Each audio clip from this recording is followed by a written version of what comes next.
good for a cooking nightmare, maybe once a week. So let's try to write this with a little bit of outdoor foraging and everything under our control. Let's make a cake. Let's have fun. So this is a cake recipe that's on the menu currently at Speedy Romeo. It's a seasonal thing, but the base is always the same, the olive oil cake. So we take an orange, peel and all with some sugar, and process it in any type of blender you got that'll get the job done.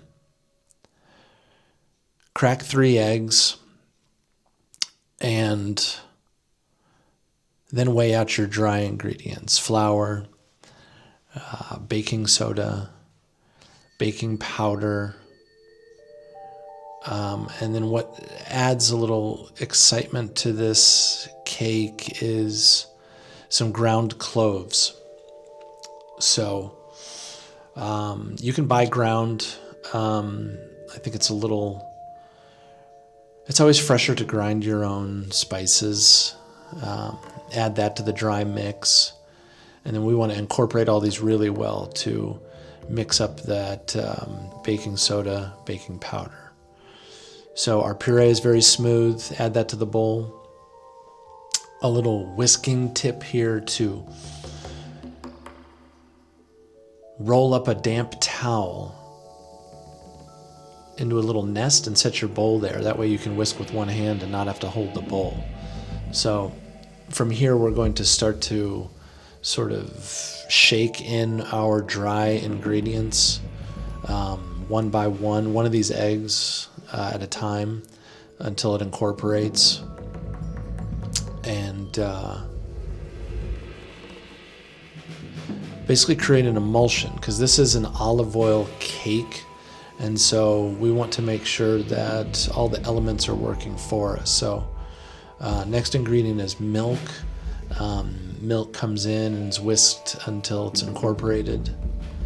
And then the star ingredient here of the show is the olive oil. So this is a really good Italian olive oil, single batch origin. I try to work off the most recent season, so that would be last year, 2024's olive oil. So whisking this in slowly to try to get the oil to emulsify with the eggs, milk, orange puree, and from there, then we can start to come in with our dry ingredients.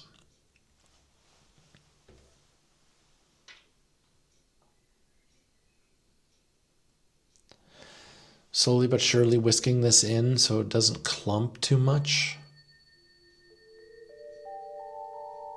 Little by little, making sure to hit the sides of the bowl here and there to get up off any excess.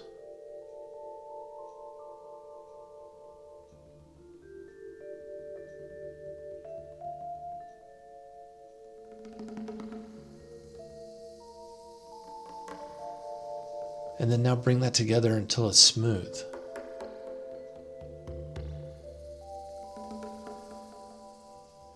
We'll let that batter rest a touch while we set up our pan. So a little bit of that good olive oil in the bottom of our baking dish. And this is a, classic sort of French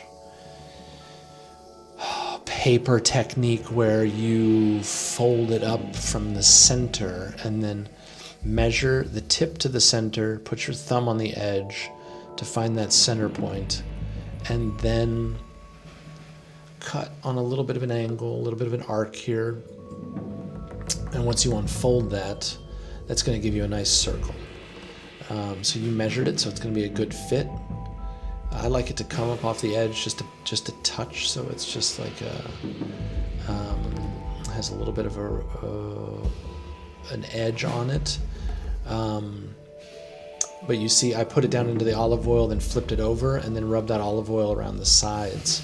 So I added granulated sugar now, and just rolling that around to dust the bottom of the pan with the sugar. So this is going to make sure that the cake doesn't stick.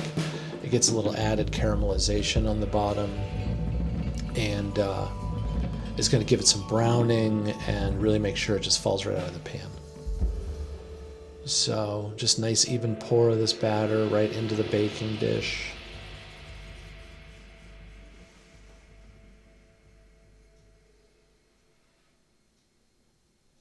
Making sure to get all of that in there. And then going into the oven.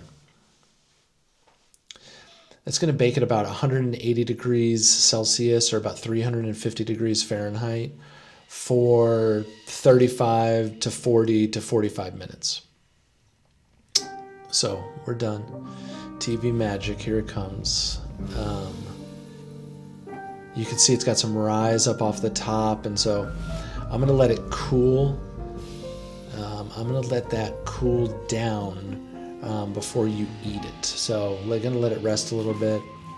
It smells fantastic. You know, it's got all that orange essence in there. The clove, you know, that orange peel really, I mean, the house smells incredible. So to garnish this, you know, like I said, it's always a seasonal garnish. And so I can't believe I'm able to utilize the neighbor's kitchen garden in their backyard to take some beautiful rhubarb and utilize that into this seasonal accompaniment. So a little additional pectin here with these apple chunks. So cutting it into sticks, then cutting them into diced chunks. Toss all these into the pot. From here, the juice of one orange. I like to use the fork technique to basically stick the fork into the center of the orange and then roll this over the tines of the fork to get the maximum juice out of the orange. About a quarter cup of sugar, and then just stir all that up. So to stick with the seasonality, strawberries are peak season here in Norway right now. While that's cooking, I'm going to dice these into cubes. And once this comes down to, you know, the rhubarb is like disintegrated. Apples still have a little chunk to them. I'm going to chill a bowl on salted ice to then cool this rhubarb, apple, orange juice condiment, if you will, down. So I don't want it to just keep cooking on the counter. I want to stop the cooking process with the ice bath because I'm going to fold in these strawberries. And so if it was still hot, the strawberries would go to mush. Those apple chunks that still have a little bite to them would go to mush. And this is going to ensure the best texture of all these ingredients in the bowl and maximize freshness. So, can you eat roses? Yes, you can. You know, this roses, this was one of the mystery ingredients on this, you know, this cooking show that I was on 20 years ago that I'm luckily reminded in the middle of the night about that show. But I used a technique where you can do this with herbs, anything that's thin and delicate, but if you microwave it at a high heat for 3 to 4 minutes, you dry it out very quickly without discoloring it. So these rose petals become this beautiful purple color.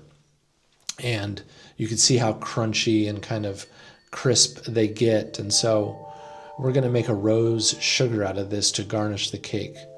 So I'm scraping this into the mortar and pestle, adding some sugar here, and watch how fast this comes together. So mortar comes in, or is that the pestle? I don't know. Anyway, a couple turns of this thing and you have this like incredible, I mean, I feel like an alchemist, you know, but look at this beautiful purple color. And so it has this fragrance, this, you know, this stuff, obviously floral fragrance, with a little bit of sweetness from the sugar, and it's just a really special technique. So last thing we're going to do here for garnish to kind of bring this dish together is some lightly whipped cream. Not really stiff peaks, just kind of bring it together so it'll, coat the back of a spoon. So flipping the cake over, it falls right out. Plop. It falls right out because of that sugar olive oil base. That paper comes right off. It's evenly caramelized all throughout. Oh, delicious. So I like to cut it, just leave it upside down, and then I will cut it into, this size cake could give you probably 12 bigger slices, 16 thinner slices. And so from here, I'm gonna just kind of make probably on the 12 slice portion. But let's garnish it. Let's finish it off. So that rose sugar, I'm dusting the top of the cake. You could put this wherever. You could dust the whole cake in advance if you wanted. But for presentation purposes, and a Goosebumps sort of fine dining approach to this dish, we're going to do it one by one, a la minute. So a nice dusting of this rose sugar on top, and a quenelle of the rhubarb strawberry condiment or jam, if you will. The pectin from the apples, the added sugar, and that consistency gives you just a really nice texture to shape into a quenelle. Lay that down on the plate.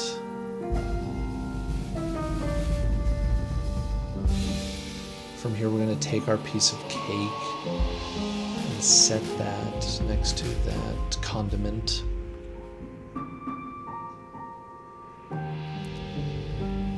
A little waterfall of lightly whipped heavy cream, no sugar. There's enough sugar in the cake and the condiment, so it's just some delicately whipped cream. Aged balsamic vinegar. So, I would sort of put this as an Italian dish with, olive oil cake, and, it's a slam dunk of olive oil and balsamic vinegar. Garnishing finally with wild strawberry flowers from the backyard.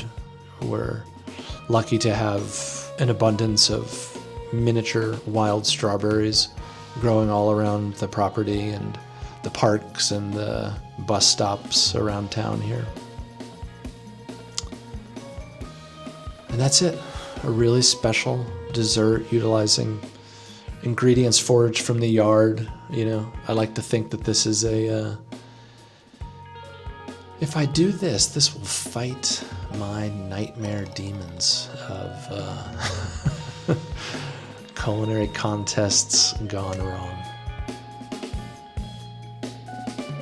I hope you enjoy. Peace.